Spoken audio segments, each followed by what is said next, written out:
Getting paper on these player haters, old news, money on the other line, so I'm not gonna hold you. Money on the other line, so I'm not gonna.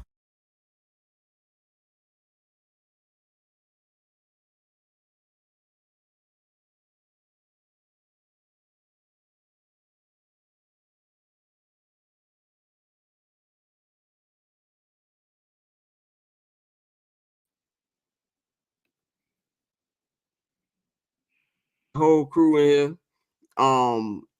And so pretty much, yeah, so let's get to it. I'm unmute. Hold on. I am not fucking mute. Am I good now? Am I good now? Yeah, you're good now. All right. You're good now. All right, yeah. My bad. This is live, but niggas was putting out muted there when I wasn't muted. But anyway. Oh, you was muted, nigga. You was muted. I didn't hear any goddamn mine did not say muted on here. But anyway, any fucking way, we are back. It is Monday, November 6th, 2023. This is your guy Scott. I'm not gonna hold you. You know to follow me on Twitter and Instagram at Barberchat Scott. Follow the Barberchat Network at BarberchatNet on Twitter and Instagram. Follow HMB Media, HMB Media TV. You will watch this right now on the HMB Media YouTube, the Barberchat YouTube, and whatever the shit they use on Twitter that plays the shit on this. We appreciate y'all for fucking with us today, man. I got the whole crew with me today. As y'all heard them in the background, I'll be bringing them on in 1 minute. The first hour, obviously, we're gonna bring that rundown up real quick because Dante said I'll be getting about the fucking rundown. So we got the first rundown here for the first hour. We're gonna be doing my sound off. Then we're gonna talk about Courtney's World Series experience because she's the only one who has any type of joy with their sports teams. Then we're going to talk about the top storylines from the football weekend, and of course the NBA in-season tournament first impressions about that. And in the second hour, if you subscribe to the Patreon, you get to see the Patreon hour. We're going to be talking about in the Patreon hour. We're going to break down everything with the Chicago Bears, another loss to the fucking New Orleans Saints. We're going to talk about Montez Sweat's new extension he got with the Bears, how he looked last night. We're going to preview Bears-Panthers since it is a short week. We're going to talk about that. We're going to talk about Tim Anderson leaving Chicago. And then it's not on the rundown because it happened earlier today. Craig Counsell, new manager of the Chicago Cubs. We'll get into that in the Patreon hour. But first for my sound off, man. My sound off today is basically some shit I said on the internet on Twitter yesterday, and I don't say a little heat. Well, I didn't say a little heat, but some people were upset when I said I hate Bears fans. I do, and let me clarify that I don't hate all Bears fans because I'm a Bears fan. I used to be a very emotional Bears fan. They have beaten that emotion out of me, like a majority of my fucking sports teams. One which, like the Chicago White Sox, I am currently not giving a shit about, and we will talk about that in the second hour. But I don't like how Chicago Bears fans, there's always something. Why do we always have to bitch about something? Yesterday, after Tyson Bagent put out one of the worst performances I've seen in a minute, 4 turnovers, could have had 5. We have all the pleas being copped after everybody was crowning this nigga for a fucking week. And now, all of a sudden, it's that we passed up on CJ Stroud. No, the fuck we did not. Let's not sit up here and act like Bryce Young wasn't the consensus #1 draft pick last year. Let's not sit up here and act like all y'all King Poles gift having niggas wasn't over here kissing Poles ass for bringing in DJ Moore and that #1 draft pick last year. So that's something that I feel like we just stopped bitching about things. There's already enough stuff to bitch about with this team.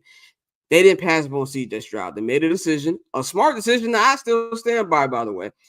We need, as much as CJ Stroud looks good, we'll talk about that in this first hour too. Let's not already throw his bust in Canton already. You know what I'm saying? Let's not do that right now. Let's not always think that everything is something that the Bears fucked up. Nothing wrong. Majority of the time it is. But I just need Bears fans to chill the fuck out. And I saw one of the homies he put on Twitter, what does it take for the Bears to deserve a good quarterback? I'm going to be real. 75% of us don't deserve a quarterback from the way we act with the shit we got right now. So that's why I wanted to clarify that. I do not hate all Bears fans. I hate a percentage of Bears fans. I like the Bears fans who are, I won't say logical, because really sports fans in general, we're not logical. We can be logical sometimes. But the ones who understand exactly what the fuck is going on. And of course, I fuck with everybody who listens to 79th and Hallis every week. All of y'all, whether it's positive or negative, I fuck with all y'all. But y'all who like to complain about shit every goddamn day, y'all the ones I'm talking about. So that is my sound off for the day. I'm going to bring the rest of the squad in, man.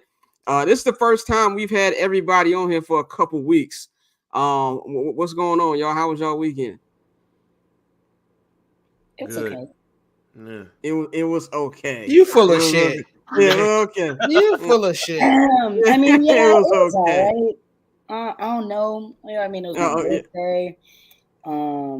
Gosh, I something else happened. I can't. Okay. Yeah, we see the championship hat. We get it. We got it. Have your moment. You know, there you go. There you go. It feels good. Yeah, it was my birthday on Saturday. All my sports teams won this weekend, including the bum ass Saints, because they had me for a little bit. Which we told you in the group chat you had nothing to worry about. Correct. You're absolutely correct. No, it was a hell of a weekend for sure. I'm tired though. I'm definitely tired. You ain't got no voice. Yeah, we're struggling right now. Worth it though, because I was screaming at my TV since last week, and yeah, it's been rough. Nah, congratulations to you and Rangers fans all over for a feeling that neither of us will experience for ever again, unless we turn into Cubs fans. But we'll talk about that later. So shouts out to the Texas Rangers, past, present, and future. Shouts out to Nolan Ryan, Juan Franco, name all the classics. All the classics, you know. The great Ron Washington. Ron Washington. Who should not have lost his job. The original Coke boy. Nothing crazy. A little dibble and dabble. I mean, I definitely my weekend really I didn't do shit. I'm not gonna lie. I didn't do anything this fucking weekend. I watched college football. I watched Kayla Williams cry like Aaron Hall in the I Miss You video, which we'll talk about in our football weekend. I have some thoughts on that. I had Twitter. I had a toxic masculinity Twitter come with me this weekend when I said those things. We'll get to that. I didn't do shit. Mikey had a great weekend. I see you got the fresh braids. You know, Mikey. Fresh braids. We hit a little college ticket. You know, we went out of town. Took my girl to Orlando. She was tired of watching. I had to reward her for sitting through 162 games of Major League Baseball on the living room TV plus playoffs. So we chilling, man. We here. I definitely don't agree with Scott's sound off, but we could get into that later, man. I think the Bears definitely passed on CJ Stroud 2020 and if hindsight, is 2020, I mean, they're showing us the type of quarterback they want in their system. They want somebody that can stay in the pocket, be decisive, go through his reads, and make plays in the pocket in the passing game. So if you knew that's what you were looking for, regardless, even if you had Justin Fields on the roster, if you knew that's what you were looking for, why would you pass on CJ Stroud? You were right there. So, I mean, we will definitely be. We'll get into it. Be on head to head on that in the second hour. I've got a lot. That's y'all preview. That's like the card preview. This is gonna be like Creed 3. Mikey in one ring, one side of the ring. We're gonna talk about that. Bang, how was your weekend, bro? It was boring. You know what I'm saying? I just sat up in the crib. I invited folks over. They was doing other shit. So I was like, cool, I'm going to sleep. You know what I'm saying? But, shouts out, to everybody who's been checking out the shows and all of the shows that we've been, that we got over here. So, that's all I got on that one, And shouts out to Ivan Rodriguez and Rafael Palmeiro. I'm probably just gonna be shouting out random Rangers players. No. Well, I'll do you one better. You gotta start naming random Rangers players that didn't actually do anything meaningful during their time with the Rangers. Ooh. You can't also Sammy Sosa. No, Nolan Ryan. Like Mike. I can't shout out Juan Gonzalez, man. Lance Lynn. Oh, he didn't do anything on the south side either, but I digress. Hands Alberto. Woo! Wow, unlocking memories. Dante, how was your weekend, bro? That's shit. I know mine was decent, bro. Just played golf. That was about it. Kicked it, watched a little football. It's weird for me actually being off on the weekends now, so trying to live like a regular person. I actually don't know how y'all do this shit. Like, cause on the weekends, bro, everybody off. Like, I be going to places, shit be so crowded, bro. I be like, what the fuck? That nigga said he ain't never seen a weekend before. He's like, what the fuck are y'all doing out? He over there like, you motherfuckers ain't got jobs? What's going on around here? Go do something, nigga. I don't care if it's 11 on a Saturday, nigga. But let's move on to our first topic, man. I'm going to give the entire floor to Courtney. This is her week. Her team won the championship. So you can explain it. Well, you can rant whatever you want to rant. You know, talk about how your experiences was, how you felt when the shit happened, the parade. The floor is yours. I know when we first had it, we had Jake Mintz on a month ago, and I said, we're gonna be limping into the playoffs. It's gonna be such a difficult watch. I regret ever saying that. Actually, I don't regret saying that. I was speaking as someone who had been hurt by that team so many times, being one strike away when I was like 16 years old, and then they finally made it to the mountaintop, man. I'm not gonna lie, I did cry a little bit though. I sucked the tear back up. But that was it was definitely an emotional experience. Finally getting to see your favorite team. You watch, like Mikey said, 162 plus games. When they make it to playoffs, you'd hope that it lasts for as long as it can, and they finally did it, man. That was wild. So then when they said the parade was on Friday, I was like, okay, that's kind of a quick turnaround. I had an amazing time. I got out there pretty early, and it was chaotic. I'm not gonna lie. I will say I was maybe a little underwhelmed just by like the parade experience, because listen, Toyota's one of their big sponsors, and they definitely got the bag and made it worth their while, because those dudes. I'm sorry, why is my MVP in a Toyota Tundra?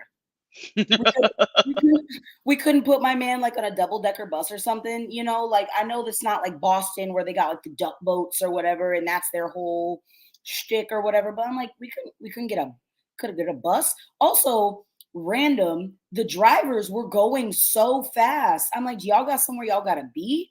They were going like 45 down this parade route with some of the dudes. I'm like, well, damn, he's got the MVP trophy on top of can we slow down so he don't drop that shit? Like, it was wild. And then they had the ceremony, like at Texas Live, just in front of the plaza at the stadium. And that was cool, because most of them were actually pretty lit by then. And I didn't honestly record too much because I was feeling it too. It was about 1:30 by the time the whole like ceremony and everything started. They were giving their speeches and everything. And random. Oh, Adolis Garcia can speak decent English. Wow. Oh, wow. Yeah, go ahead. No. Detail later, but yeah, you're right. No, I was shook. He had his translator with him, but I was like, wait, have you been messing with us this whole time? A majority of us are.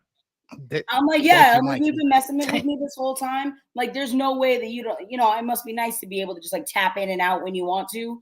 But no, that was a hell of an experience. And I'll 1000% remember that for the rest of my life. Amazing. And I got this fire hat. Let's go. Let's run it back next year. I'm already excited. I have no idea what that feeling feels like. Last time, wow. Okay. Whoa. We did it first. Hold on, we did it first in 2005. All right, let's chill. Straight to the shank. God damn. Let's chill. She said, loser. Just hit me with the nice chest blow. So it's okay when y'all dump on your team, but I can't dump on your team. You goddamn right. You got this. It's like when somebody make fun of your cousin, only I can make fun of my cousin. Okay, fair. Nobody else can. That's like if you call your cousin, like, oh boy, you slow as hell. Well, somebody else tell your cousin slow as hell. You ready to fight? That's how it is. But my last time I felt joy with my basketball team winning the championship, I was 10 years old. Last time I felt joy with my baseball team, I was 17 years old. Last time I felt joy with my football team was never. So I don't know this feeling. I am very jealous. Like even when the Blackhawks won, like I went to the 2013 parade. But let's be 100% real. I'm a bandwagon hockey fan. Like when those niggas are good, I'm there. I'm watching the shit. I watched the entire. I pretty much out of the 3 championship runs from the Blackhawks, I pretty much watched the entire thing. Like. So I was not like I was just, I'm a nigga to watch on the last game, but I don't have any emotional attachment to the fucking Blackhawks. So I just went there just to get drunk. You know what I'm saying? We almost got into some shit with some Latin Kings over there on like 43rd and Archer, but that's a whole different other discussion. That's your fault. That's your fault. How is it fucking my fault? Why was you over there? Because I went to high school over there, nigga. I'm like, care? No. Nah, you gotta know better. You gotta know any major event in the city gonna bring the worst out. Puerto Rican parade. I'm gonna see the Latin Kings from that ain't been out in 15 years, but they're out for that weekend. You know where not to go when shit is popping. It was like a rookie mistake. The World Series last year, man. Those people were on one, and like you said, those kinds of celebrations. Of course, they bring people together, but they also tend to bring out the worst people. Oh yeah, and especially because it's free. It was free. Like the parade was free, obviously, to attend. And I'm like, first off, it's a Friday morning. Y'all ain't got jobs. I saw. Yeah, look, we got Courtney and Dante are gonna be joining the Ron DeSantis. Y'all niggas need to get jobs. I was so shook. I saw people already like waiting in line. Some people try to like camp out overnight. One of my buddies that I work with, he got there at like 6:30 in the morning. I'm like, listen, there is no noted Rangers fan. There is no one. Maybe like. Actually, that's a lie. There's nobody that I would sit up there and wake up that early to get out to Arlington, Texas to go see. I'm so sorry. Here's a question for if this parade that's never gonna happen in my life, but if and when the Bears do win the Super Bowl, how early would us four up here? How early would you wake up to go to the parade? I'm not gonna hold you. I'm not trying to be in the front. Like I'm there for the vibes. I'll be there with my people. Like we gonna link up, get smacked, and then go. Like we get there when we get there. Like, I'm not gonna be by the parade, but I'm gonna be somewhere drunk. Right. Yeah, I say you might catch me at a bar, like on a patio, watching people watching and shit. Yeah. And I say, and like to Courtney's point, I don't know what it is now, but like parade routes go fast as fuck. When the Braves, what rush were they in? Where are y'all going? It's a parade, not a sprint. Like I'm so. It was confused. crazy. When the Braves had their championship parade, when I tell you they flew through downtown Atlanta, G. Oh like, no, they were going like they trying to get to the they had a bomb strapped to the the police on the fucking motorcycles went slower than the actual parade. Like motherfuckers was trying to get the Cabo. Motherfuckers was trying to get the Cabo. No, they were trying to get to Cobb County. They was like, we got to get the fuck out of here. That shit was crazy. Yeah. I mean, hold on, one more. Go ahead. Hello, one more thing, real quick. And Mikey confirmed it, but like I learned this being in the stadium, being around ball players. Most of them speak English. They just pick and choose when they want to talk to us. Correct. Or to who they speak to. Exactly. Right. Like a lot of, but like the majority of them, they can very well. They can speak English very well. Tony can speak English, nigga. Listen, I know. Oh yeah. It's the same way Stevie Wonder can see. But okay, not too much on my cousin. It's all good. But I'm telling you, I know people on the Cubs who only do interviews in Spanish, and then they be out singing word for word every future. They be at the spot, at the barbershop talking English. They know everything. Trust me. Okay, but like I don't know Spanish, but like I be singing Bad Bunny. I don't know what he's saying. Oh no, they know. They know. Trust me. They know. Like I don't speak maybe more than like 5 words of Spanish, but absolutely I'm singing Titi Me Preguntó 100%. Every freaking word. What did Chris Tucker say? Rush Hour. I speak Blackanese. That's what I speak, nigga. What's called? But that's actually a Jeopardy question. A lot of people don't know. Stevie Wonder is actually my cousin. Like that is my blood cousin. Stevie Wonder. Oh, for real? He's my second cousin. Yeah. Y'all come my house. My mom will show y'all pictures. I'm dead ass. Can you get some record sign for me? Luckily, he can't see the Bears. Can you kidding Michael Jackson too? At my future wedding? I don't know who I'm marrying yet, but hey, you know how many times that's probably been asked in the history of my family? Yeah, he's my second cousin though. Like my mama got pictures all that shit. No, I'm not. Oh, it's just on the other side of you. Nah, it's on my mama's side of the family. I don't know about the Michael Jackson thing. Right. That's the Vice Lord side. This GD side we talking about. Yeah, exactly. My dad's side of the family.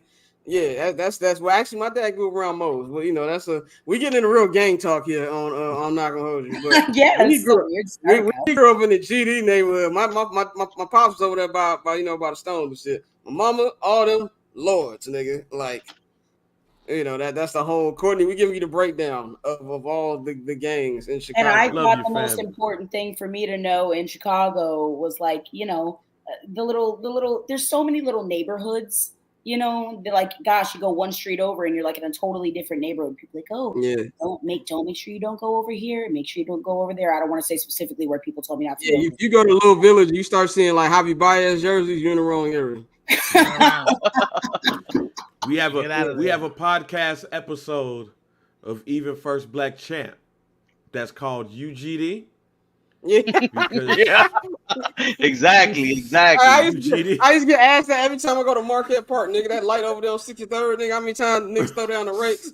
I'm like, dog, I'm just trying to go home, G. What you doing? But let's move on to our first topic of the episode of the night, man. Of the night. It's fucking afternoon now. It's fucking bright as hell. Anyway, the first topic of the day, top stories from the football weekend, man. Let's start with not even NFL, but college topic. So, real great game this weekend between USC and Washington. Actually, much better than I thought it was going to be. I definitely thought that they were going to get curb stomped. I think this is something that me and Mikey were talking about. Me and my brother was talking about. We saw that on the schedule. We was like, I don't know how that's going to go. Caleb Williams had a pretty good game. Probably the best I've seen him play in a couple weeks.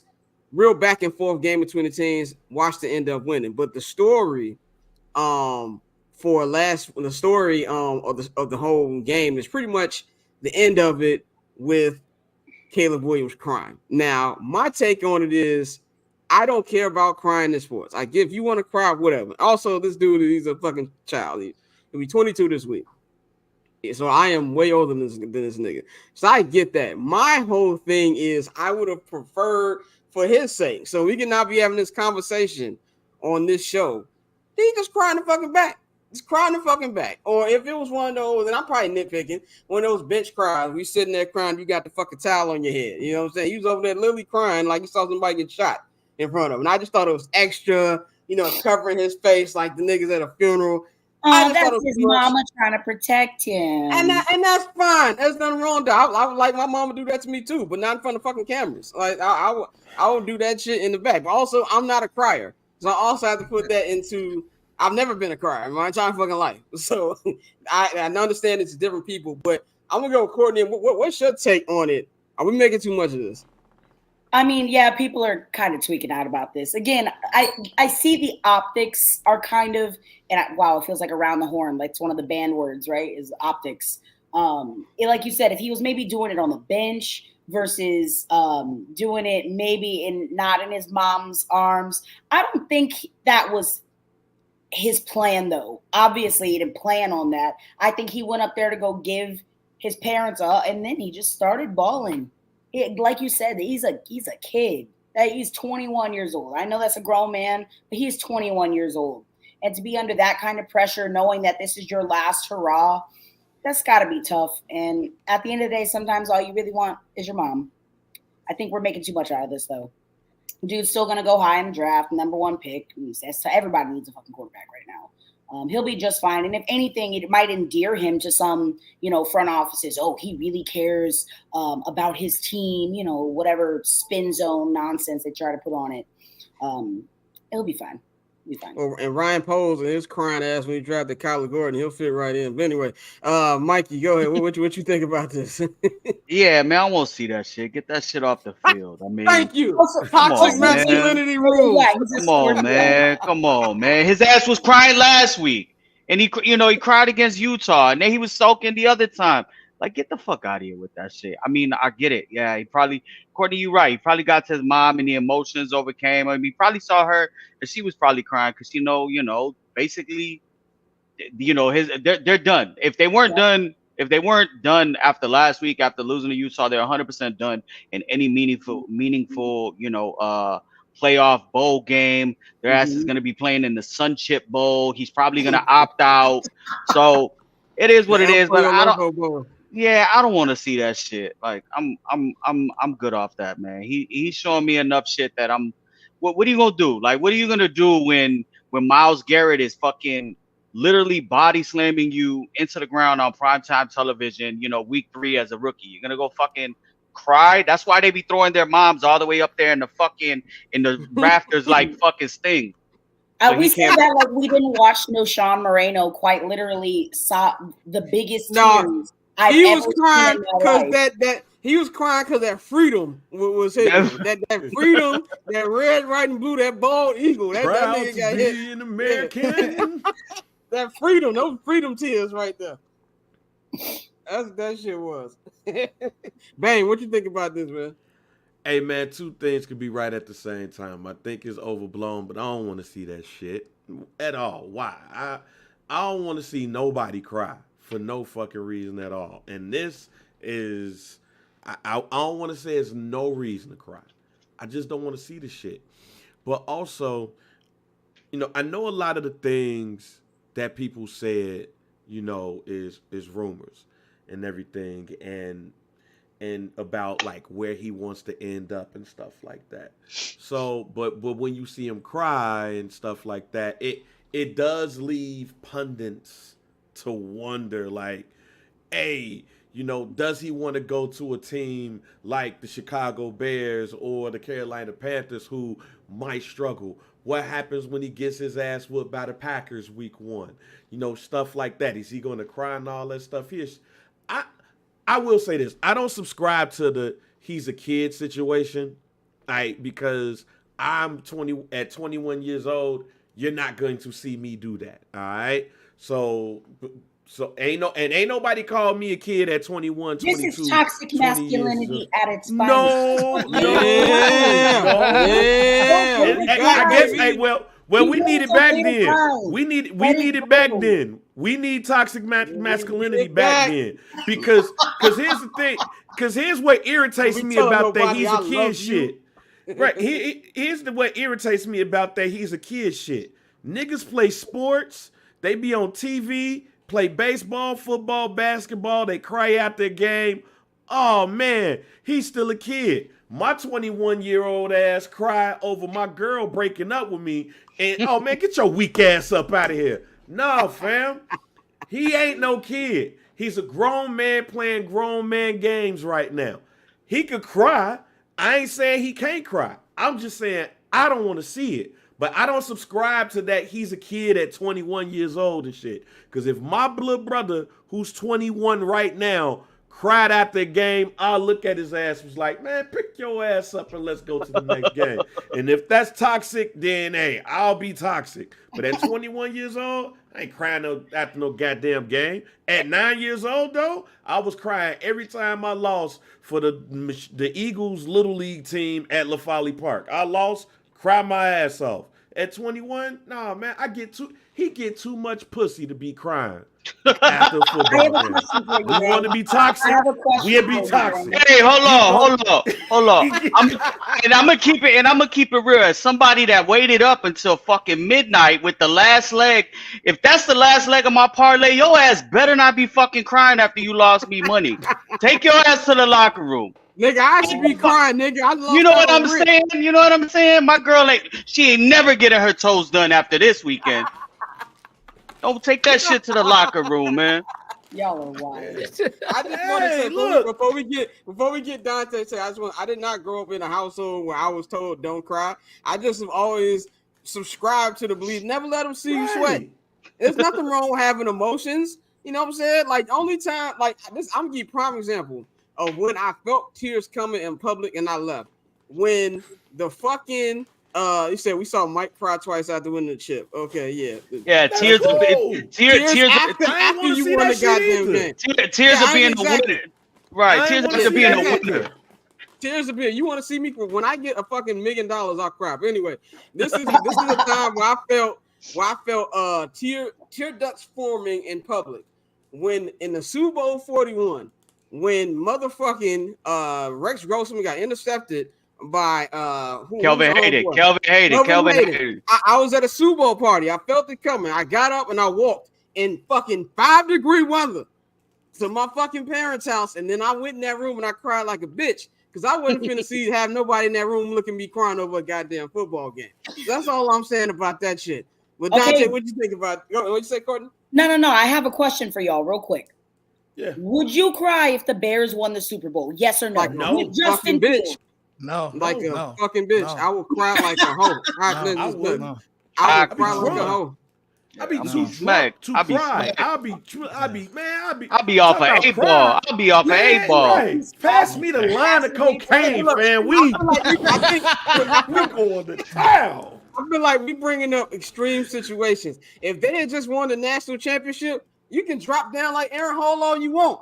Like I just don't want to see that after you lose in this game, and it's not even about the cry. It's the way the nigga cried. The nigga I'll say this before you go, Dante. I'll say this. I blame the cameraman in whatever channel it was on. That was the director back there telling that camera, you stay on that shot. I'm not going to specifically just, he crying? Camera one, take now. Like, I'm not gonna do that. I'm gonna let him have his moment. That's what I don't like about it, putting the camera on the kid, on the grown man when he's crying about some shit. But no, I don't subscribe to that. He's just a kid shit, nigga. Once you start getting ass regularly. Fact. Oh yeah, we follow some of the same little thoughts on IG too. I seen Caleb under there. But listen, the Bears, Courtney, fuck the Super Bowl. They win 2 games in a row. I might be crying like a little bit. Y'all are down that bad. The Panthers and the Lions, niggas gonna be looking like. That's what's going on. But Dante, what you think, man? Go ahead. No, just 2 things real quick. Like, one, I don't agree with the he's a kid thing. And 2, my only issue was the fucking Lambo leap into the stands to cry. Like that was the only problem I had with it. Everything else was cool. It's like, again, you a competitor, you lost, you passionate about it. I get that, bro. Throw the towel in your head, cry. Shit, put the towel off your head. Let them see you cry. But to jump into the stands like that was dramatic as fuck. And it was like, all right, bro, this is like, because he knew the camera was following him at that point. Yeah. It's like, all right, let me give him something. He hopped his ass up there. So that was the only thing I didn't like. You could also spin his PR people, the spin. It's definitely spinnable. He really cares about his career and the success. Courtney bring up a great point because he was getting shitted on the last couple of weeks about him being a prima donna too. So he bring up a good point. I fully believe, like Bane, like we always say, everything is a rollout. Everything is a work.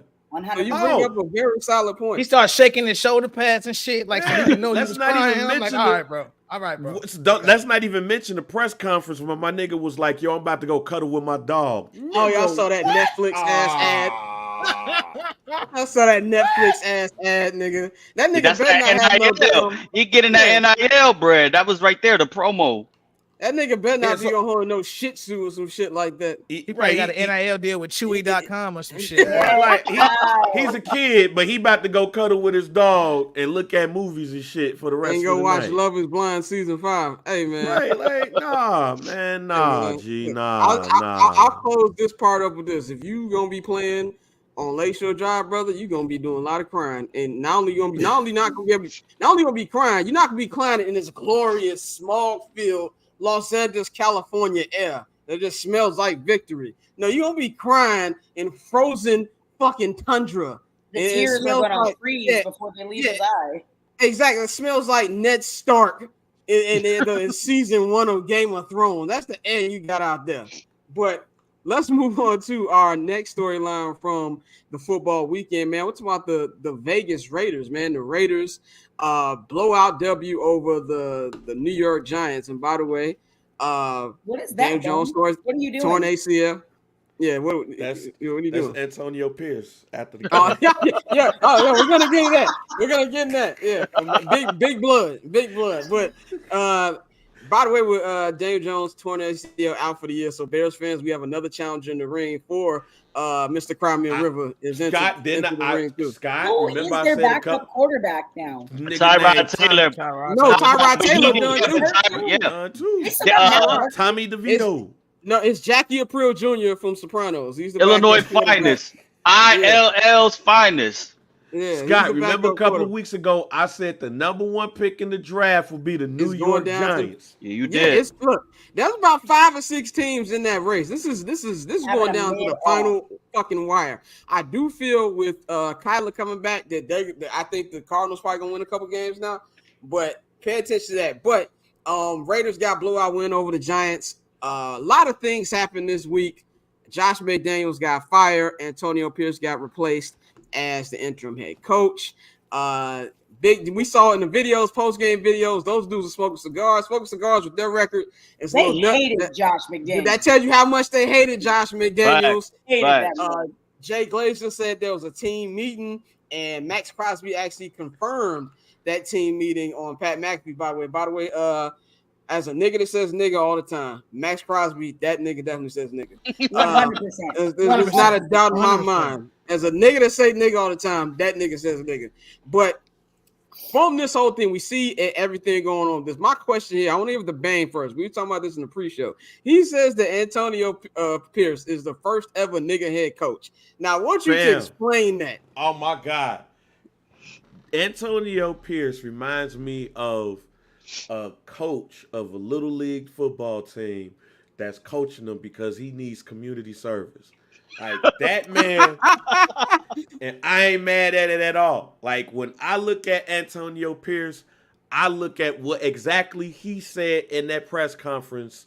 Compton, fam, Antonio Pierce looks like he will beat one of those players' asses, and they know it. And he would throw a gang sign. Antonio Pierce looks like one of them people that if they win one more game, Fox is going to do a special on them on Fox NFL Sunday, and he's going to talk to them in front of a liquor store. And he'll be like, yo, this is where I'm from. This is where I get everything that you see from me on the field. This is where it comes from. And you're going to see like 3 of his old ass niggas that he played little league football with that are Pyru. Like, yeah, we always knew we had it up. He had it up in him, cuz. Like Antonio Pierce looks like he takes no shit. And I know somebody that's black might look at this and be like, oh no, this is the lighthearted shit. So let's go from that. But Antonio Pierce is the right coach for the Raiders. And if this shit works, man, if it works, you're going to see a lot more Antonio Pierces to where it's a head. No, you don't want that. That you're going to see head coaches like him that are CEOs, but they really, really relate to the team that they coaching. Because a lot of these white head coaches and stuff like that, they don't really relate. Antonio Pierce relates. He's a former player, and he looks like he don't take no shit. And I want to know if he really wanted to fuck Josh McDaniels up when he said, hey, don't talk about the Patriots like that. So, that's the funniest part of that. That nigga was like, yo, y'all talking about the Patriot way. The Patriot way. Like, he's going to have a black in his ear instead of a pencil, like Matt Patricia. Yeah. Yeah, he definitely looked like he walking over to the Tams Burgers on Rosecrans right now. He definitely big Compton. The question is he Blood Compton or Crip Compton? That is the question we all let me know, because I don't know the difference. I don't know. Well, I think Compton is mainly Bloods, but there are the Compton Crips, but we're not. We had enough gang talk. We had enough gang talk today. Yeah. We do not condone gang violence. We do not condone gang violence on the Barbershop Network. Mikey, what you think about everything going on with the Raiders? I mean, you know what's crazy is like the week before when we had beat the Raiders, I had saw Antonio Pierce on the sideline, and I was like, who the fuck is this motherfucker? Because his face looks so familiar, and I'm like, who is he? I was like, I know him. Very next fucking couple days, next week later, you see him as the head coach. So I think it's clear that they hated Josh McDaniels. It's another coach that has failed from the Bill Belichick tree as a head coach. I think they made a mistake last year letting go of Rich Bisaccia. So prior to them hiring McDaniels, they let their special teams coordinator take over, and they had won some games under him, and they were playing hard for him. And then they went ahead and they decided to hire Josh McDaniels. So I think maybe Davis ends up, if they could string along some wins, I think maybe Davis thinks about keeping him, especially considering the fact he's still paying Gruden. He probably doesn't want to pay another coach in McDaniels and hire a big name like Harbaugh. So I think $85 million. They said $85 million and all that. Yeah, so I think he maybe, as long as gangbanger folks can keep his head on right and they can win some games, I think he good. You saw how he said Raiders. He said that the strength of every old nigga be waiting outside of Roscoe's. He's like Raiders. Like be them Right. niggas who like there's a special kind of old LA nigga who still think Magic Johnson's the best player in the history of the NBA. And like he summoned the strength of all of them when he did that Raider call in the fucking locker room. I look at it like this, man. I think I like that he got a chance to coach this. Like you said, Bang, he's kind of like a CEO, but a player's coach because he used to play that. And also he looked like one of your old big homies. You know what I'm saying? He looked like Your uncle. he your uncle. He your hood uncle. Like he old enough to give you game, but he young enough too where y'all can listen to the same music. You know what I'm saying? Like that's probably the relatable thing that he has. And if we also look at the culture of the Raiders, he gives off a Raider in person. Like he looked like he grew up watching the Raiders. And he probably did. They put out like a promo video on the Raiders Twitter before the game. He was like, yeah, growing out Compton. You know, we was outside listening to NWA. You know, so he had every type of say outside again. Outside. That's how they said. That's how I'm they said. outside, I'm outside with the toaster, cuz.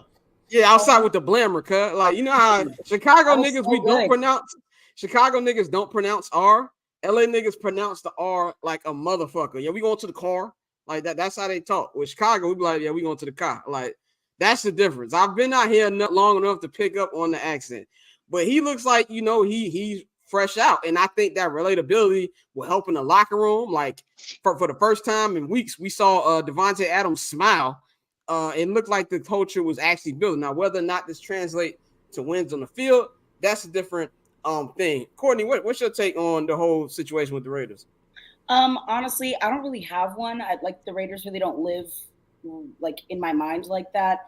I do agree with everything that Bang said though, that like honestly, it's the best possible cultural fit for the Raiders. Like think of what we know about the Raiders brand and their fan base.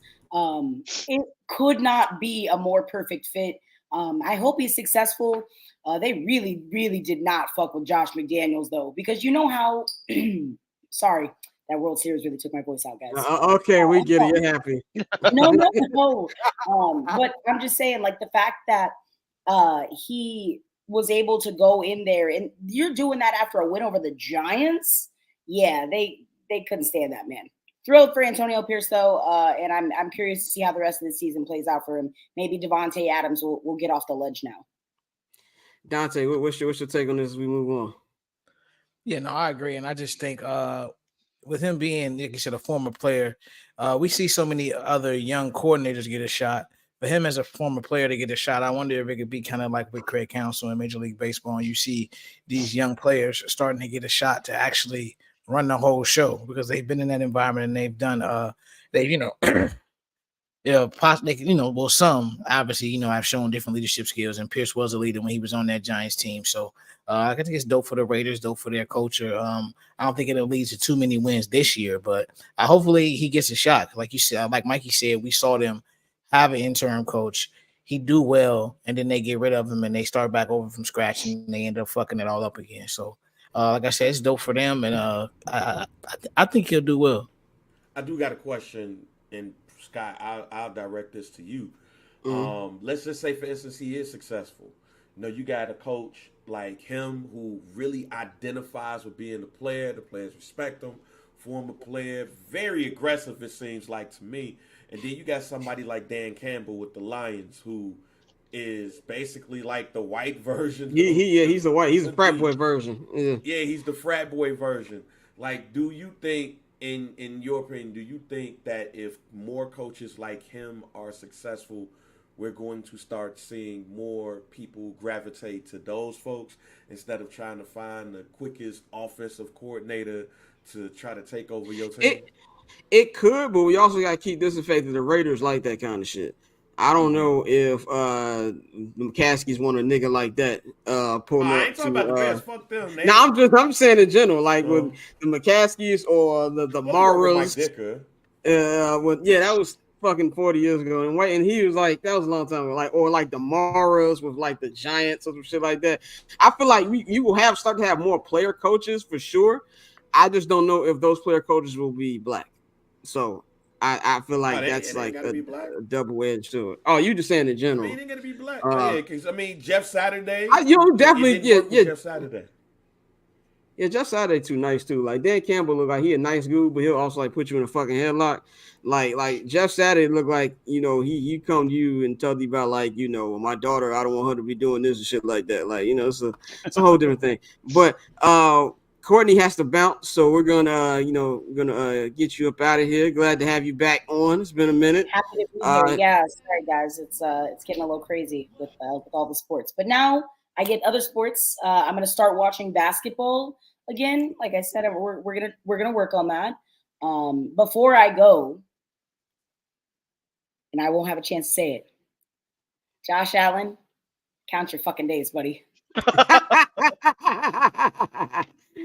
Count your days. I'm just count your days. I really don't know what it is, but it's something about that Buffalo pack. It just hits different. And I'm just so glad that they lost last night. I'm glad Joe Burrow's back. I'm glad the Rangers won the World Series. Roll Tide. I feel like the joy is just it's overwhelming. That shit hits. That shit. I'm sure that shit hits harder when you a Jets fan. I'm sure that shit hits harder when you a Jets fan. And that's perfect way to wrap Speaking that of up. the Jets, they're gonna get this dub tonight. Okay. Yeah. Courtney, yeah, you got the Jets tonight. I got the Jets tonight. Absolutely. I think Zach Wilson will be serviceable, and big game from Breece Hall, and that Jets defense is they're gonna hold it down. So I got the Jets too, just because I know the Chargers are stupid. That's just really what they are. The Chargers are dumb.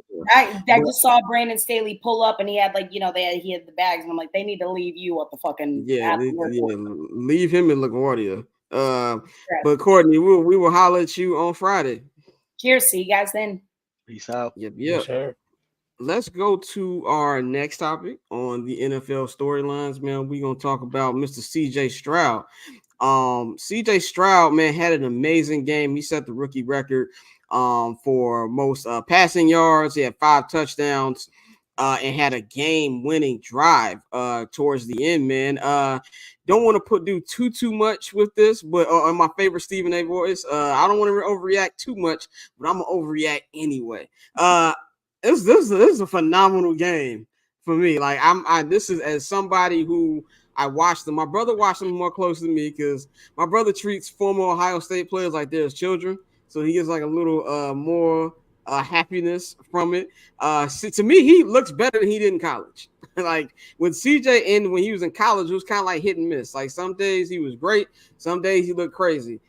He's looked great since he had like a rough patch. I think probably like the last 2 games. He bounced back from that.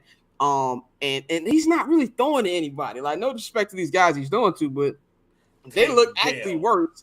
Yeah, they look worse than the Bears wide receiving core last year because Darnell Mooney better than all them niggas. The folks he was throwing to in college is way better than what he's throwing to right now. Facts. Yeah. So I think this is a great start for them. They're 4-4 now. D'Amico Ryans, you got to give him credit, and this is kind of like what you were saying, Bang. Former player. Who's coming in. That locker room feels good, especially off how that locker room is after Freaky Sean left. That was a wild situation. Now they're coming in, you got a man who actually knows the word no and knows how to actually bring that into the locker room like a CJ Stroud. I like what he's doing, man. We're going to have an actual talk about this in the local hour about whether or not the Bears passed up on him. But Mikey, what's your thoughts on CJ Stroud so far?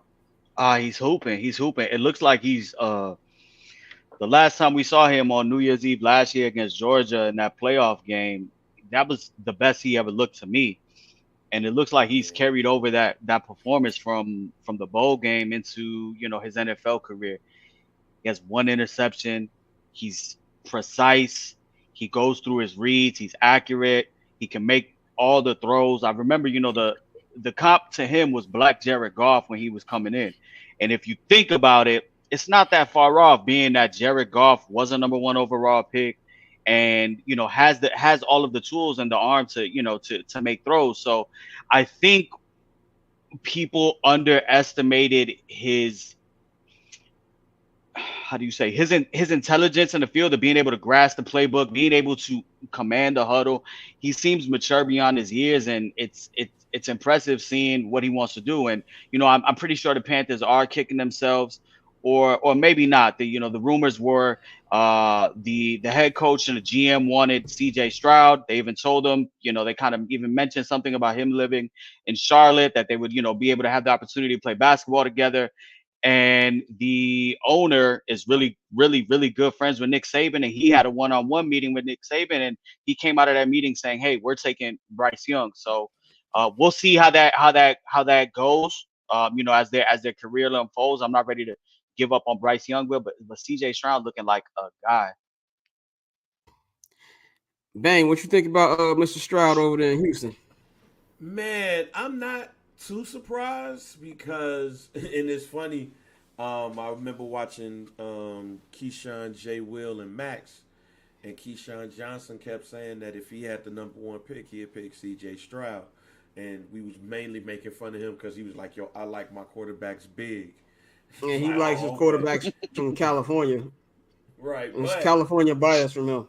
Right, and it is Cali bias, but at the same time, though, I agree with him to that extent to where, Bryce Young just was too much on the small side. Pause. With that being said, maybe I had the Justin Fields, Ohio State fear because for somebody who hates Ohio State, I know that Ohio State don't have a lot of good quarterbacks, if any, that's ever came out of the NFL. It's kind of like Texas Tech, right?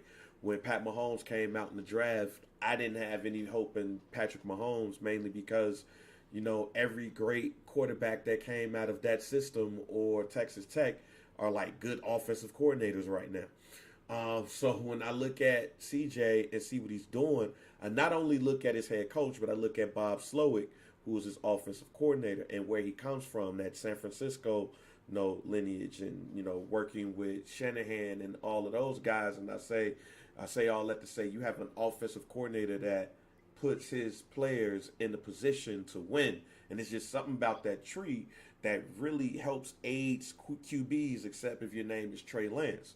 You just look at Brock Purdy and how he's been doing, and not trying to compare Brock Purdy to C.J. Stroud. I'm not doing that at all. I'm just saying that lineage, that group of coaches seem like they do the best job at putting QBs in the right position.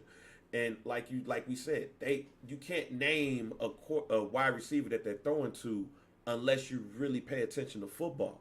The offensive line is pretty solid and everything. You have a real good coach, and you went and picked a real good offensive coordinator to help grow this man. And I think the sky's the limit for C.J. Stroud. And I think that, not only has the Texans finally found a quarterback to replace Deshaun Watson, you have to remember, they've had plenty of coaches in the last couple of years.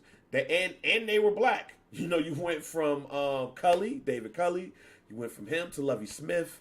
Now you're going from Lovie Smith to D'Amico Ryans, and now it's finally working. So now if they could get them a wide receiver or two to come there, I think that in the division that they're in, it could be had this year, and they could control it for years to come. Dante, what you think about CJ? I've loved everything I've seen from CJ, bro. We talked about it, leading up to the draft, and even, throughout preseason, how he looked really comfortable. And, as the weeks have progressed, he's looked more and more comfortable back then, really doing his thing. And I think one thing we have to take into consideration that he has that Bryce don't have, and a lot of young quarterbacks don't have, is the Texans have a pretty solid offensive line. Like you got some really good players on their offensive line, and they've been really holding up well and giving them time to actually, process and do the things that offense is set up for him to do. So I think, he's really starting to help put to bed all of the Ohio State guys can't play in the league. And I think that's also a testament to how league offensive have adjusted. And now you see more of the college style offenses in the league. So I think as time progresses, I think he's going to get even better. And I thought he was going to be solid, but now I know it's early, but I think he has the potential to be really nice. Now let's talk about on the flip side, man. Let's talk about Bryce Young. Bryce Young had it's been a rough little going for Bryce over there in Carolina, obviously because it's just not a good team. Frank Reich is over there getting away with murder, and they decided, hey, let's give up DJ Moore and go sign Adam Thielen. He had a rough game yesterday through 2 pick sixes to the same nigga, Kenny Moore of the Indianapolis Colts. Mike, you said that you felt like maybe they're kicking themselves over not drafting the CJ Stroud. Do you feel like it's too? Is it too early to panic on CJ? Is there anything not CJ, but Bryce? Is there anything concerning you see, or is it just regular rookie ups and downs? I would say it's still too early because there are regular rookie up and downs, and where I'm not gonna call it one way and not call it the other. The talent around him, outside of Adam Thielen, who's found like a resurgence in Carolina, they're not good. It's a bad O line, the bad wide receiver, skills players around them. It's very similar, very very similar to Justin Fields last year. So I don't think it's time to panic, but I think the number one thing which everybody was critiquing him was his size and his durability, and he just looks so small out there. I don't know how long he's going to last. I think he processes well, except yesterday, except for the situation with Kenny Moore. But I think he gets. I still like his mechanics. I think he processes well. He looked good the week before when it mattered against the Texans. He had some great throws that extended the drive to get them into field goal range. I just think. I got to give him another year. He's somebody that from year one, I'm just gonna give him the mulligan and say, okay, let me see what they do after this season. He's just gonna take his lumps. Let's see who they add around him, and I'll check for him more sophomore year. Yeah, I'm not really gonna panic too much, but it's just a concern of stuff you see, obviously, what you see with any rookie quarterback. But to me, it's just kind of look like you gotta look at the situation around him. Like we know as Bears fans, like shitty situations. I'm just not gonna criticize him when he's throwing to a 67-year-old Adam Thielen. Like I'm just not gonna do that. They have no offensive line there. He's getting 3D through a table every goddamn Sunday. I do think there's obviously, still questions about him, but I like you said, Mike, I gotta wait. The quarterback position is so hard to evaluate. And even with somebody in CJ, we can't put too much zip on our chip with that too. It's a lot of football left too. So I'm not worried. I'm not worried about Bryce at all. I've seen some things from Bryce that made me think that he can be a good quarterback, but he needs better system. He needs a coach and he needs weapons, which we think with all quarterbacks, man. We got about 15 more minutes left in this first hour. You need to subscribe, patreon.com/Barbers Chair Network, man. So you can watch second hour. Second hour today is really gonna be fully local. We got a lot of local shit to get into, so you might want to subscribe to barberschair.com Patreon. Bang, what you think about Bryce? Anything you seen that's concerning? I mean, it's that size, G. Like he looks real small out there. If he was 6'1", I would not be concerned at all. So and that's not just about him, right? Let's look at the coaches that he has around him. Like if anybody had a coaching staff that was really geared towards making him be great, it's what the Carolina Panthers did when they hired Frank Reich as their head coach, Thomas Brown as their offensive coordinator, and even bringing in Jim Caldwell as an offensive assistant. They have all of the people around them to help this dude grow. So while I'm not worried, and I think that he will eventually be successful, I do have concerns because you know who you had when you got here, when you got him. And he's not going to be your prototypical pocket QB because he's better suited to get outside, away from being in the pocket, to be able to see and be able to do these things. And a lot of people's like, oh, well, he did it in college. Well, look, fam, when you get around these, since everybody's kids at certain ages, right? When you get around these grown-ass men in the pros, it's totally different. So to say that I don't have concerns would be a total lie, but it's mainly because of him and his, I hate to say his body, His height, makeup. his makeup. There you go, his makeup. I'm more concerned about his makeup than I am about the talent because he's very talented. But sometimes, unfortunately, you get yourselves put in positions that the makeup can't outlast the unfortunate situation that you're in. Dante, what you think as we wrap this part up? Yeah, I hear everybody what they're saying about his size and everything, but I mean, I just remember, and obviously it's tough to compare him to a Hall of Famer.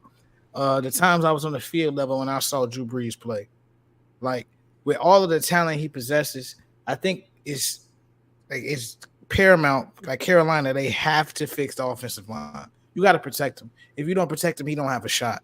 But I think if they can fix that offensive line, keep him upright, I think you're going to see him do some really special things because he has all the arm talent. He has the talent as a quarterback. He has the IQ. He has the time. He makes the, anticipatory throws we keep hearing everybody talk about. It's like the new buzzword for motherfuckers when we talk about quarterbacks. But he can anticipate and make the throws, but he's always under pressure. And so I understand all of the, the worries about his size, but I think at the end of the day, there's nothing to panic about. Just Carolina, you have to fix the offensive line, and it's going to be tough because you gave up assets to go get Bryce. You feel me? So you don't have a first round pick this year. You're gonna have to really, finesse your way or just figure out how you're gonna do it, whether hitting the free agency market tough, trying to trade for somebody, but you're gonna have to protect them. If they don't protect them, that's when you start to worry. But right now, it's too early to panic. Let's get into contenders and pretenders, man, as we wrap up the NFL portion of this. We're gonna do not really rapid style, but quick answers with this. This weekend, big time wins by the Baltimore Ravens, big win over the Seattle Seahawks, big win by the Cincinnati Bengals, who are Joe Burrow looks healthy. They moved up with a win over Josh Allen and the Buffalo Bills. Man, my question to y'all if they haven't already, have the Ravens and the Bengals officially entered the contender ring with the Philadelphia Eagles and the Kansas City Chiefs? Mikey, I'm gonna go to you first. Yeah, 100%. If y'all remember, week one when we did our first show of the season, I said I like the Baltimore Ravens to win the Super Bowl, and I like Lamar Jackson to win MVP. So I'm definitely interested. I have keen eyes on that one, but everybody was panicking on Twitter. Everybody was saying Joe Burrow's ass this. Oh, they paid him that. He wasn't healthy. He is clearly healthy now. The Bengals are back looking like them. Baltimore Ravens, this is the best offense that we've seen Lamar Jackson have around him. And just the way it's flowing, their defense is really good. So I got them as the favorites, and I actually have both of them over the Chiefs for me, just because of their talent. But I have those two definitely in the contender pile for the AFC. Bang, what you think, man? They never left for me. I just think, sometimes certain things happen at the beginning of the season. Joe Burrow wasn't pretty healthy to begin the season, but he is now, and you see what's up. And even though I had the Jacksonville Jaguars, and still pretty confident that they'll be okay and be in the title hunt this year, and I'm keeping a keen eye on that too. When you look at the defense of the Baltimore Ravens, along with what they're getting with Lamar, it's scary, fam. And I might have them as my favorite to win the AFC right now due to everything you got. Like that Roquan Smith trade, I hate the Bears for that trade. Let's just Ryan Pose, you motherfucker. Anyway, I mean, I said at really the beginning of the season, I said I wasn't worried about the Bengals. I was worried about Joe Burrow's health. That's what I was worried about. I was worried about that calf. Anytime you get a calf injury, you get worried. That leads to Achilles, that leads to ACLs and things like that. So that was my fear. He's healthy. That man is balling. That was my only question. It was never the team. The defense has been playing well. T. Higgins had a big game last night, which is what you really wanted to see, to get him involved. He's spreading the ball. They look really untouchable right now. Not really untouchable. They look on fire. That AFC North is very competitive right now. I think every team is at least like 5-3 or something like that. Like the Bengals, Yeah, they will all make the playoffs right now. Yeah, they will all make the playoffs right now. So that's a crazy division. And you talk about the Ravens. They will be playing the Ravens in 10 days on Thursday Night Football on the 16th in Baltimore. That's going to be a game. Maybe the best Thursday night football game on the schedule. And then even what you bringing up, Bang, with the Jaguars, they play the Jaguars on Monday Night Football in a month from now. So there's going to be some big matchups there. I'm really impressed by Baltimore. I'm really impressed by Lamar. They're just blowing dudes out. And I think what makes it even better for them, to me, how they're officially contenders is because just how Roquan and that defense is playing. But and not in typical Ravens fashion where the defense is doing well. You hope the offense scores. The offense is doing their thing. The new offensive coordinator brought in there, he's been doing thing, and it really looks like, to me, Lamar is throwing the best he's ever thrown in his career. Now, I understand my faith with the Chiefs is squarely just off respect for Pat and not really what I'm watching, because the defense is great. Defense is top 5, and this offense looks disgusting. But Pat said after the game, we're gonna get this offense together, and it really felt like he was threatening me when he said that. So I'm gonna believe that he will eventually get it together. So I do have them up there and with the Eagles, and I think the Eagles proved yesterday against the Cowboys that they're still the top dog in the NFC. But to me, the Ravens and Bengals are neck and neck, and I really want to see what this game is going to look like in 10 days. Dante, what you think about the Ravens and the Bengals? I agree. I mean, it was never time to panic. It was, always, even though it's NFL, unlike other teams, only 16 games, but it was never time to panic. It was still early.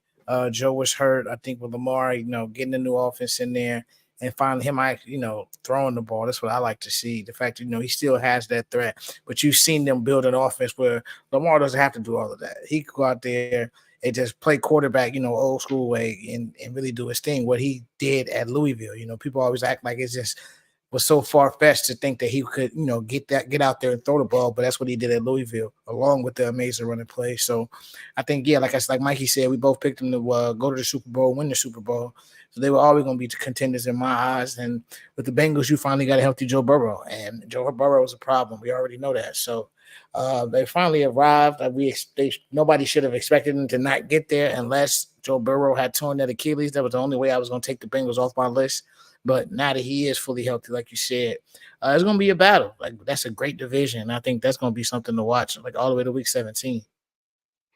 Let's go. We're gonna do kind of rapid fire on this. I've got 4 teams. I want you guys to tell me whether you think they're pretenders or contenders. Let's start with the Miami Dolphins, man. The Dolphins have yet to beat a team of real actual substance. They were getting blown out by the Chiefs last night in Germany. Not last night, it was early morning for me. I only saw a quarter of that game. But they were losing 21-0. They came back, cut it down to 1-score lead. Mikey, are the Dolphins contender or pretender to you? Bum slayers until proven otherwise. Their inability, and they're showing the blueprint these last couple of weeks on how to beat them. If you could stop the run and you could stop their dynamic run game with the RPOs and the things they do with Raheem Mostert and Jeff Wilson Jr., then I think once you force Tua into passing situations, defense are able to key in on that. And kudos to the Chiefs. The Chiefs had an amazing game plan on Tyreek Hill. They defended him the right way. So I got the Dolphins as pretenders until proven otherwise. Bang, contender or pretender for the Miami Dolphins? I'm going to go with contender. Like, at the end of the day, get in the playoffs, get you a nice little record, anything can happen. So I'm gonna go with contender. Dante, how you going with it? Contender. I still say contender, even though they have, like I said, let me down every fucking chance they got so far, every time I pick them. But I'm going to still go with contender with that offense and that getting Jalen Ramsey back, getting him back into the fold and allowing him to, really get back into a groove. I think they're still going to be contenders when it's all said and done. I'm going to say pretender. The reason I'm going to say that is I need to see them be the team that actually, means it's worth a damn. I think that's really what I want to see. They haven't done that to anybody. And I feel like they're a team where like they have to have home field advantage. They don't have home field advantage. I really think they have no shot whatsoever against any of these actual good teams. Let's go to a team that we talk about every year. Everybody in media talks about this team. The Dallas Cowboys completely screwed the pooch last night in a game they should have won. A game that both teams are trying to give to the other. For me, the Cowboys are always pretenders. They're going to be a pretender until these niggas actually get to at least the NFC Championship game. So nothing I saw last night what was shocking to me. This is Dak Prescott. He balls out and then he does some stupid shit towards the end. It was bad coaching. I don't understand how on the play on that drive where they got stopped, not the last drive, but the drive before that, and you don't give the ball to CD. So I'm gonna give the Cowboys, they're pretenders, man. Mikey, what you think about Cowboys? I actually like the Cowboys to be contenders. I think just because their defense can do enough, they still have an elite pass rusher and Micah Parsons, and Dak is serviceable. Their offense is able to find success. You know, CeeDee Lamb had over 120 receiving yards. Not to mention, they are in a tough division. The Eagles do have a tough schedule coming up, but I don't see the Eagles giving up that division lead, right? So say if you put the Cowboys in a wild card spot, they might find themselves in a reasonable game playing the winner of the NFC or the NFC South. So that's a matchup that's very winnable. They could probably win a playoff game there. So I'm gonna ride with them just because I think everything might fall in line for them to get to get some easy wins late in December and January. Bang, what you think? Come back. I'm still Come back. All right, go ahead, Dante. It always comes back to Officer Prescott for me. Like that's what it comes back to. What are we gonna get from Dak? Like the pieces have been there. You lose Diggs for the season. That's fucking tough.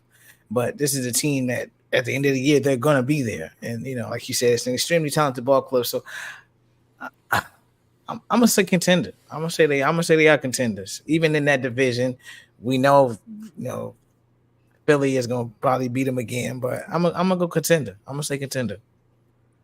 I guess I'll go contender. I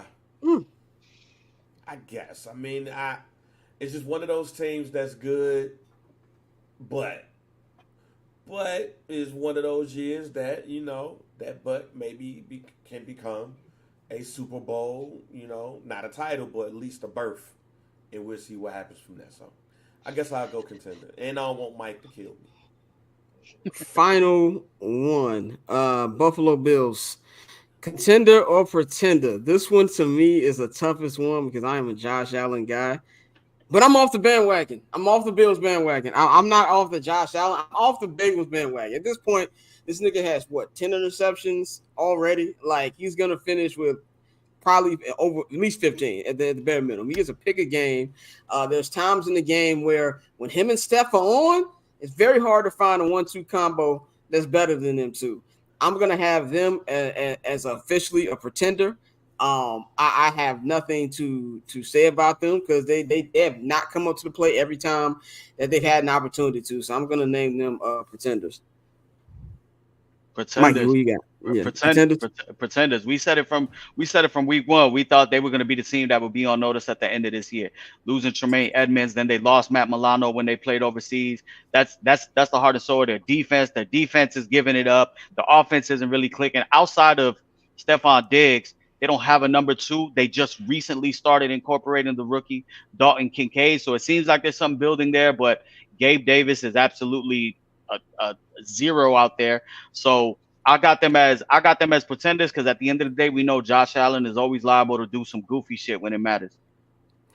Josh Allen is not playing up to par. You kind of realize that Brian Daboll was probably more essential to that team than even we thought because the transition from him going to the Giants to what's been going on the offensive side, I mean, it is what it is on there. They still really haven't embraced running the ball. I think they should have taken advantage of some of these trades that's desperately been needed for them on the running back side. I mean, I think it has been some people that's available, but they think James Cook is the answer. I don't know. And Colin Cowherd had said something today that I saw that I think that I don't necessarily agree with him a lot, but I think he got a point. Sometimes head coaches got caps. And you look at McDermott, and you look at what McDermott has done, especially without Daboll right now. And it looks like shit compared to what they could be. So I'm going to call them pretenders. Plus, they cost me $10,000. So well, there you go. It should be fucking whoever. Dante, what you got? No, I'm agree. Pretenders for every reason everybody else just named. I think this is a team that, they may have to take a step back to finally take that step forward. That's something they're gonna have to sit there and figure out in-house, but it may be, like you said, time for a new voice. But I think they're starting to hit that wall in terms of what they can be. I still think Josh Allen is talented as fuck, but the turnovers are an issue. And at the end of the day, what we all know, what we've all seen is it's extremely hard to win football games when you're turning the ball over. So until they get that fixed, I got to go Pretender. Quick 3 minutes on this, man. NBA in-season tournament was this first day was on Friday. I watched pretty much all of the games, or at least part of most of the games on Friday. First of all, even the courts that I thought looked good on the pictures looked horrendous on TV. Like my eyes were bleeding, not just from watching the Bulls play basketball, but also watching that fucking court. I do feel like it was a good first day start. To me, it felt like the crowds were more into it, had like a little small playoff feel to it. I don't know if this thing will continue on, but I felt like the first day I was interested in it. Now they don't start again until Friday for the second round of it, of the first group thing. Mikey, what was your thoughts, if you saw anything? I know you were running around this past weekend about the in-season tournament. No, yeah, I checked out the Bulls game, Bulls Nets. I checked out Pacers Cavs, and then the highlight of the night, which was OKC and Golden State. It was kind of what I was hoping for from the jump. All of the young teams that were in it they played their ass off.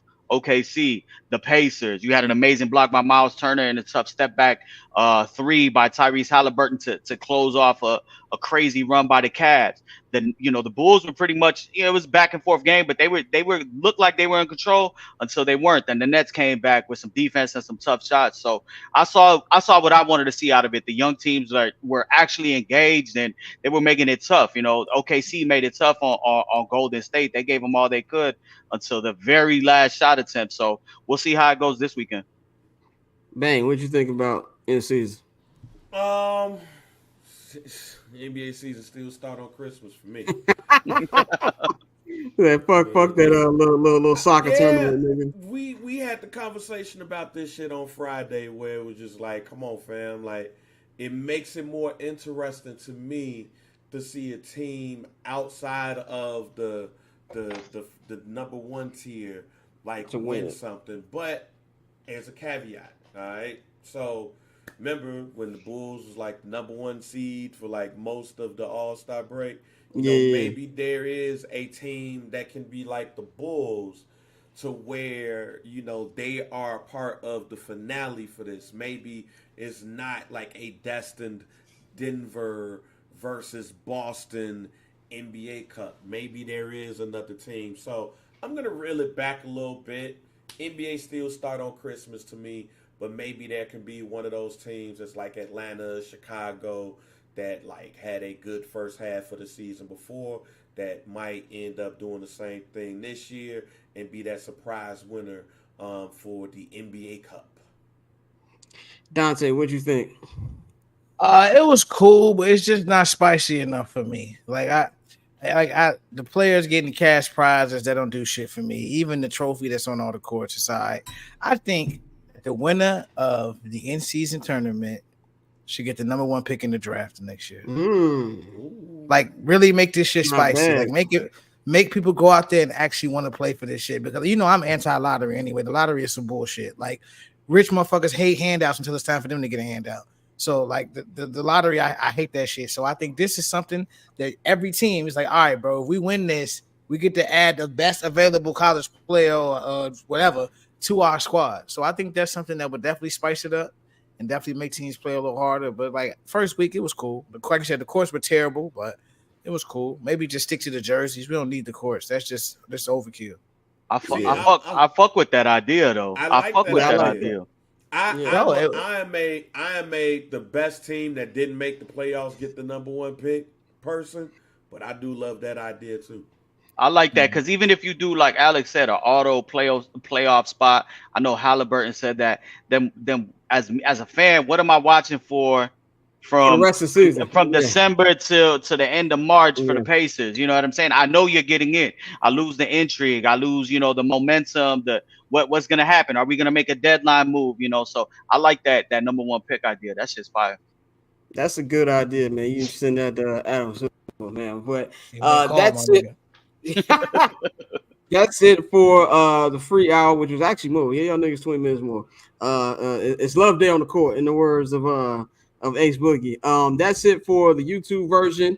If you want to see the local hour, and it will be a full local hour today. We got a lot of shit to talk about there. We got an argument on that. We're gonna talk about Bears Saints. We're gonna talk about the Bears pass up on CJ Stroud. We're gonna preview Bears Panthers. We got a Justin Fields update, got a couple injury updates. We're gonna talk about Tim Anderson. TA's time on the south side is coming in.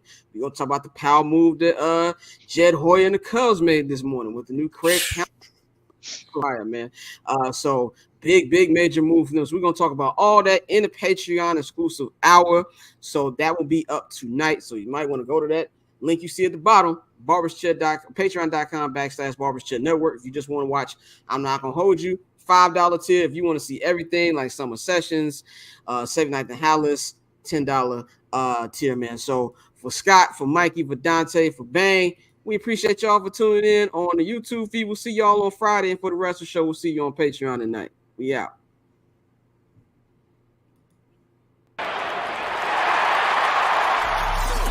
Getting paper on these player haters, old news, money on the other line, so I'm not gonna hold you. Money on the other line, so I'm